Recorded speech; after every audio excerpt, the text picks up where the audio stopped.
Du coup, je me suis dit: «Pourquoi pas Budapest?» Je connais absolument pas, je ne sais pas du tout, l'histoire de ce pays-là et finalement, j'ai débarqué en janvier 2016 à Budapest, sans connaître la langue, avec une monnaie que je ne connaissais pas non plus et je suis arrivée là et j'ai passé, je pense, les 6 meilleurs mois de ma vie. Enfin, c'était une expérience qui était impressionnante et que je garde vraiment en tête et que j'aurai, toujours du plaisir à raconter. Bienvenue sur le podcast de Haïdé.fr pour mettre en lumière les tendances ainsi que les enjeux culturels et sociétaux des régions de l'Est de l'Europe. Je m'appelle Thibaut Boudot, je suis le fondateur de Haïdé Créative et je vous invite à voyager avec nous de la Grèce à la Russie en passant par les Balkans et l'Europe centrale. Loin des clichés et stéréotypes que beaucoup s'en font, nous allons casser ce rideau de fer culturel qui sépare encore l'Est et l'Ouest de l'Europe, car nos pays et régions en pleine mutation regorgent d'initiatives positives. Mais avant de commencer notre voyage, répondons à la question que tout le monde se pose. Que veut dire Haïdé ? Il s'agit d'un mot emprunté à la Turquie ottomane, très utilisé dans nos pays, qui signifie « allons-y ». Alors attachez votre ceinture et embarquez avec nous, destination l'Europe de l'Est.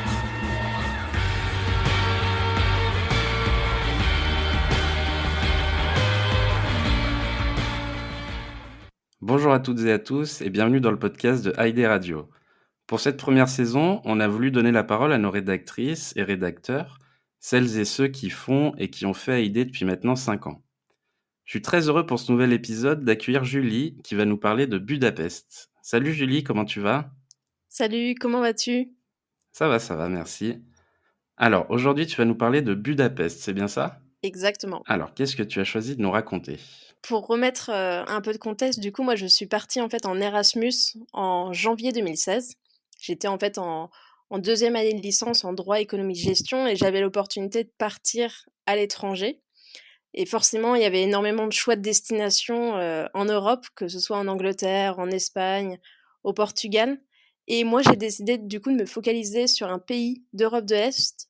Pourquoi? Parce qu'en fait, j'avais pris en compte plusieurs choix. D'abord, je voulais partir dans une capitale et je voulais également partir dans un pays avec une culture, qui allait me changer. Je voulais pas partir, en fait, dans une culture, très occidentale que je pouvais trouver en France ou également, par exemple, dans un pays tel, que l'Angleterre et finalement, mon voyage, c'est, une anecdote de 6 mois, j'ai envie de dire. Le 1er soir en arrivant, j'ai directement été mise dans le bain, de l'Erasmus parce que j'étais en colocation avec, 2 amies françaises, mais également une américaine qui était déjà là et une espagnole et dès le 1er soir, on est sortis, on est allés dans des ruines bars, donc c'est on pourra en reparler un petit peu plus tard, mais c'est, vraiment, une spécificité de la Hongrie. C'est des, anciens bâtiments, en fait, qui sont désaffectés et qui sont remis à l'ordre du jour et en fait, on peut directement boire des verres, sortir là-bas et l'expérience, elle est phénoménale.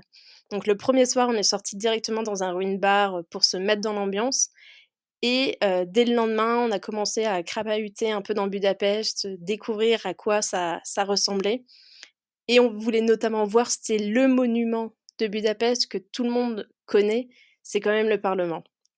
Le Parlement, c'est l'un des plus grands, au monde, je crois que c'est le 3e. On est allé directement là-bas, on a pris le vieux métro de Budapest.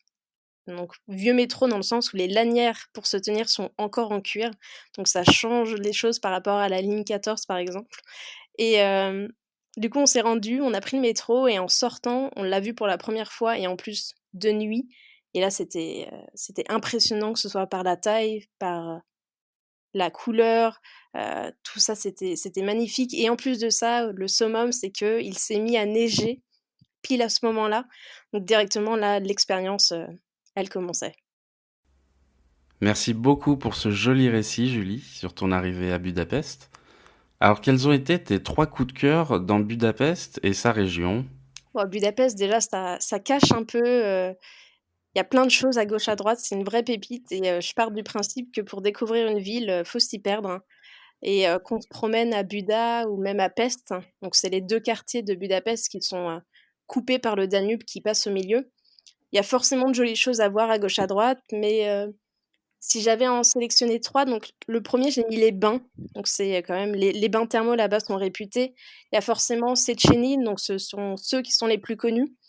Hem, les bâtiments sont d'un jaune vif et on voit souvent des vieilles personnes qui jouent par exemple aux échecs directement dans l'eau à 40, 50, 60 degrés. Et là, le summum, c'est quand même de tester en plein hiver quand il fait très froid dehors. Faut juste courir entre 2 bains pour vraiment ne pas attraper froid, mais c'est génial. Voilà, on peut citer Széchenyi, mais il y a aussi Ruda, il y a aussi, Gellert. 2e point, j'ai envie de parler quand même de l'esprit, festif. Donc comme on disait avec les ruines bars, où là, la décoration vraiment ça a ni queue ni tête. Je me rappelle du Zinnplaquert, quand on y passait, il y a des vélos avec des petites lumières, qui sont accrochés au niveau du plafond. Il y avait une photo de je ne sais plus qui, une personnalité, dans une situation, heu, incongrue, dirons-nous. Et les ruines bars, c'est vraiment l'un des points où on peut y aller, que ce soit même de jour ou de nuit, l'expérience est un petit peu différente. Le public est différent aussi, mais voilà, que ce soit pour prendre un chocolat quand il fait froid ou alors pour prendre un shot de palinka, donc l'alcool typique de là-bas, c'est toujours l'endroit où il faut y aller. Et dernier point, j'ai mis quand même la nourriture. Finalement, en fait, on va dire que c'est pas la culture raffinée qu'on a en France, mais pour autant, il y a très, très bonnes choses et c'est des plats qui sont réconfortants, surtout en hiver, parce que c'est vraiment enfin, ça peut être très rude, hein. Et encore Budapest, c'est peut-être pas forcément la région où, c'est le plus, compliqué en termes de température. Et voilà, c'est le goulash, c'est les viandes et notamment le poulet avec le paprika. Là, on en trouve, de toutes les sauces, du plus doux, du plus fort. Les gâteaux cheminés, je pense que je suis tombée raide dingue de ceux-ci. J'ai pu en retrouver d'ailleurs à Paris, ça a été, ma révélation pour le coup. C'est un gâteau, en fait, qui est cuit directement, sur une broche et du coup, l'extérieur est un petit peu, croquant, parce qu'on peut y ajouter, par exemple, du sucre ou encore, de la cannelle et l'intérieur, ça ressemble à une pâte de brioche.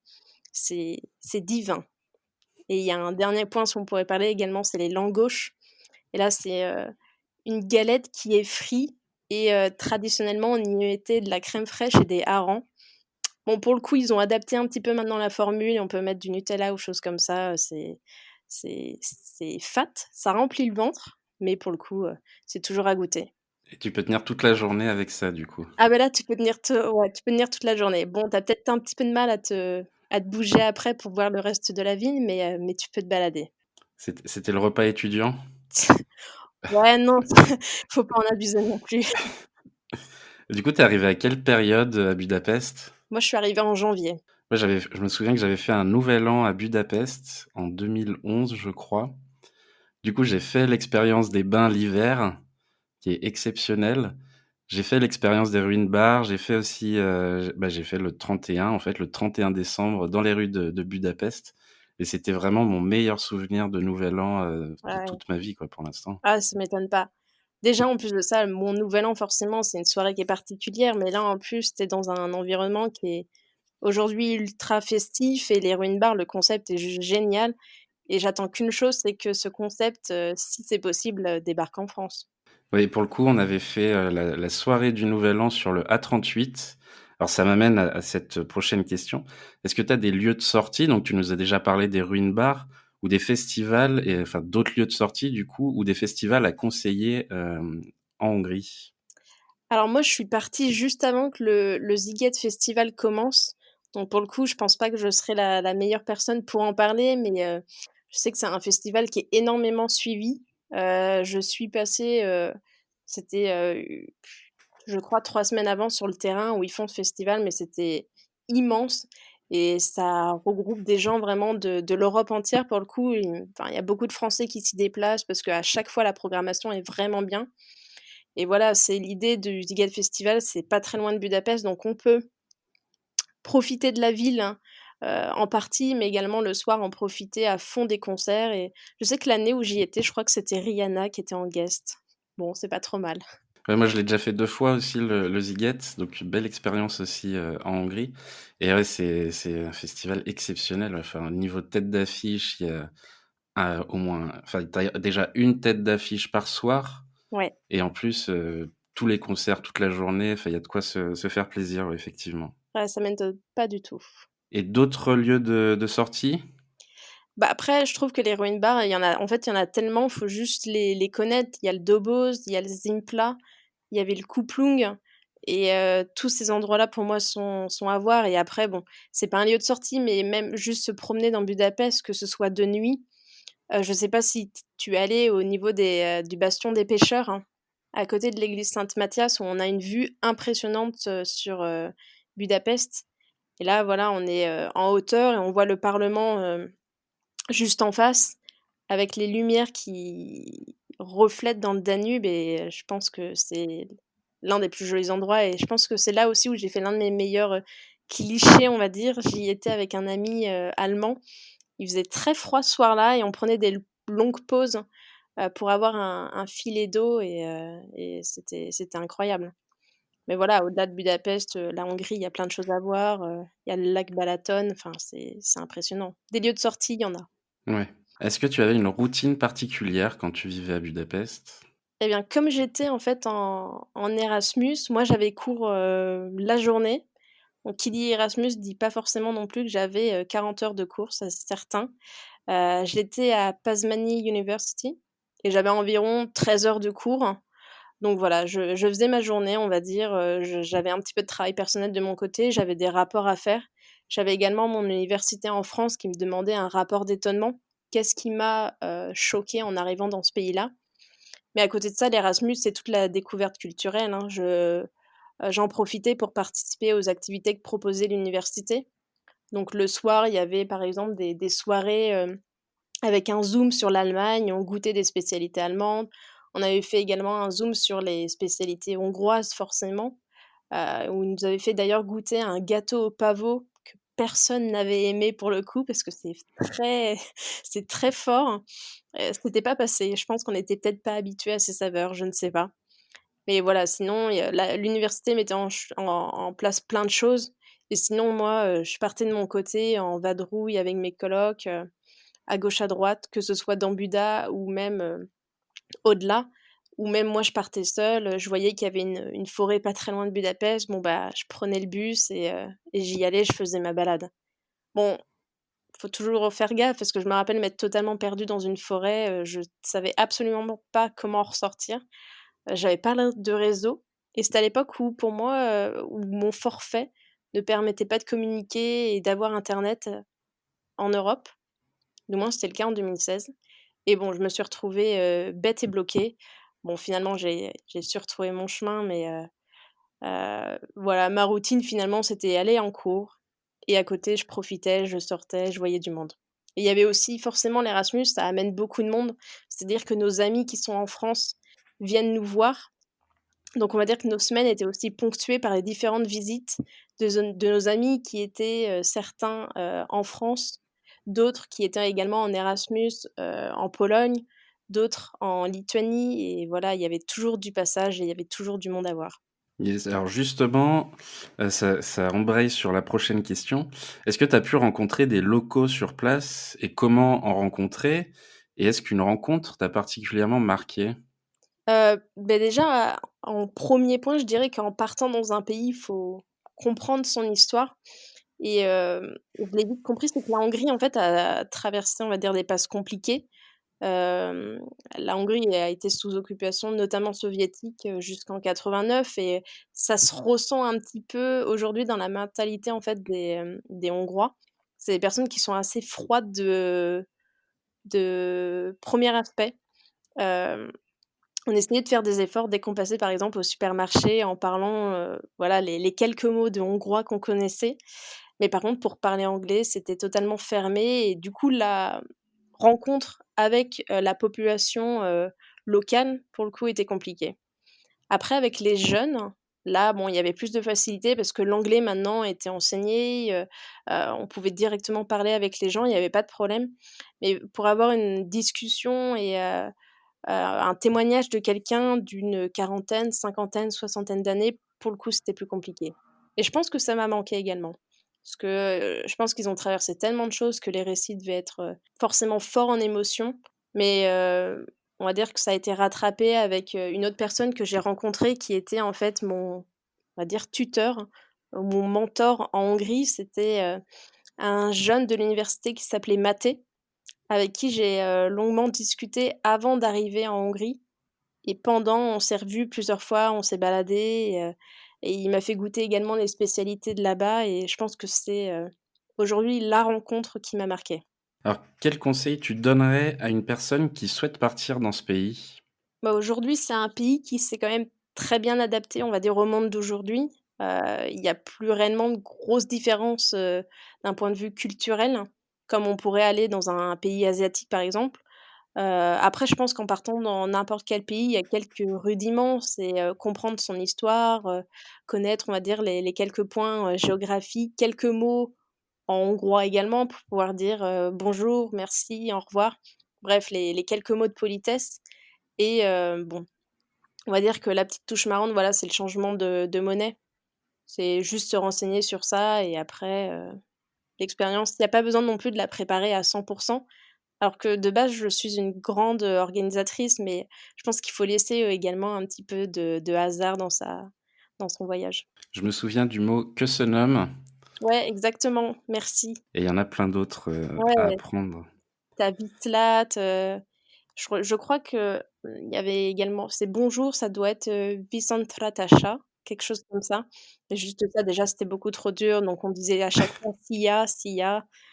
Et bon, les locaux voyaient très bien qu'on n'était pas du tout du pays parce que «Szia», c'est le mot que tu dis en mode, salut quand tu as pas le temps et bon, comme nous, ça nous paraissait plus simple de le dire à l'oral, on utilisait ça et directement, on avait une étiquette sur le front. J'ai l'impression que quand même pour les Erasmus, c'est compliqué de rencontrer des locaux, sur place. Ouais, ça m'étonne pas. Après, c'est vrai qu'il faut réussir à trouver un moyen, en fait, de rencontrer des locaux. Alors je ne le connais pas, mais c'est peut-être en rencontrant la famille directement de la personne qui vient nous aider sur place, de rencontrer plus en détail son cercle d'amis.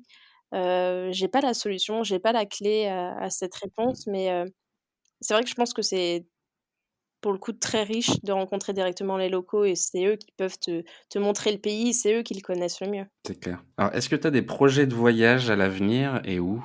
Alors j'avais un projet ou j'ai toujours un projet, mais qui, a pris du retard. Donc c'est projet de voyage puisque je devais partir en fait en VIE pardon, aux États-Unis à Atlanta, au 4 janvier prochain. Mais pour cause de, coronavirus, plus, les visas J1 qui ont été, stoppés par l'administration de Donald Trump. Voilà, le projet est en cours de c'est en attente toujours. J'attends de voir comment la situation va s'améliorer, mais je devais partir du coup en janvier là-bas pour, directement travailler, dans la société dans laquelle je suis aujourd'hui. Et du coup, est-ce que tu avais voyagé avant d'aller à Budapest? Est-ce que tu as voyagé dans d'autres pays d'Europe de l'Est aussi?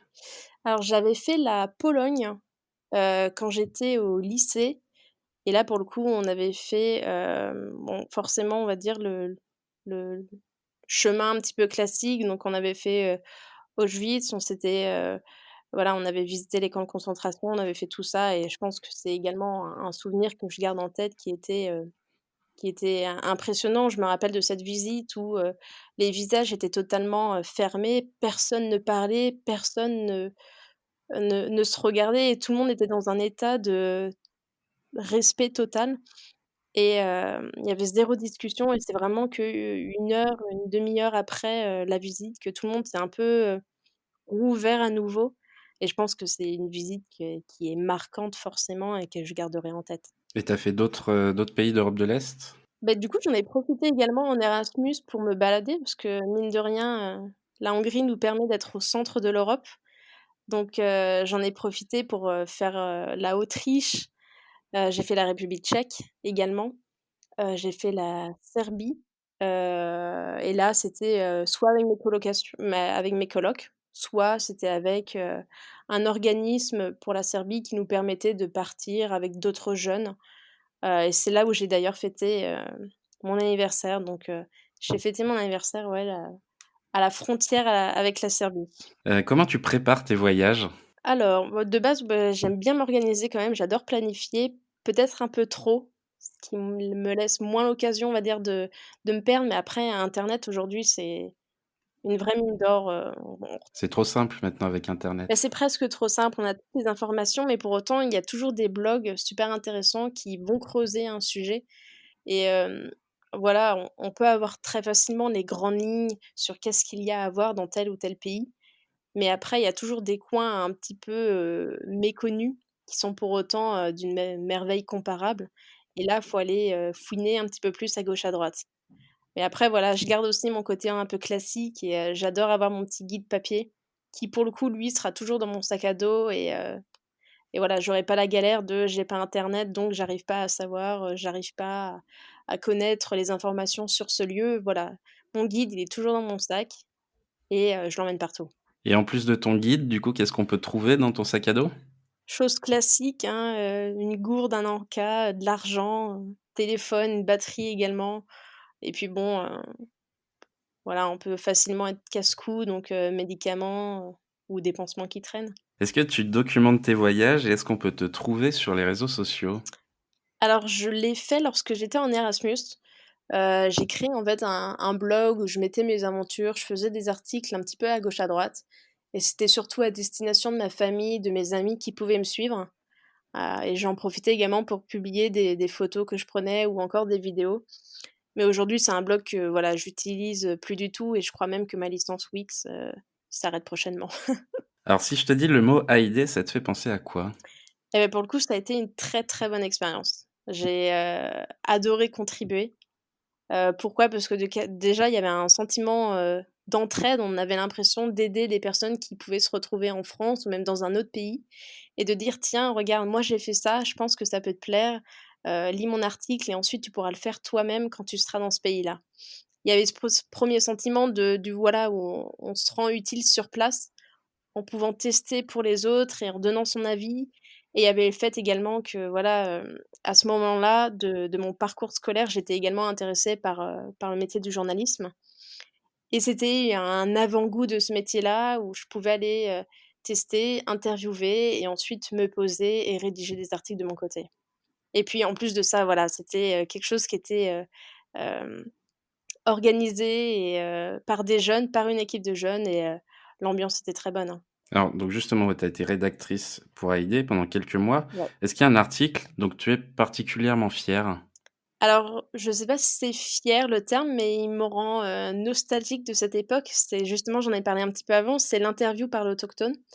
Donc là où j'avais interviewé Maté et on s'était posé, je me rappelle, dans un bar et je lui avais posé mes différentes questions et j'ai relu l'article juste avant cette interview et vraiment j'ai eu un sourire, du début jusqu'à la fin, où je me suis rappelé, voilà, comment c'était passé et ça m'a remis en mémoire également quelques souvenirs que j'avais là-bas et en plus d'avoir relu l'article, j'ai re-regardé mes photos également tout à l'heure et à chaque fois je me dis: «Mais waouh, cette expérience, elle était dingue».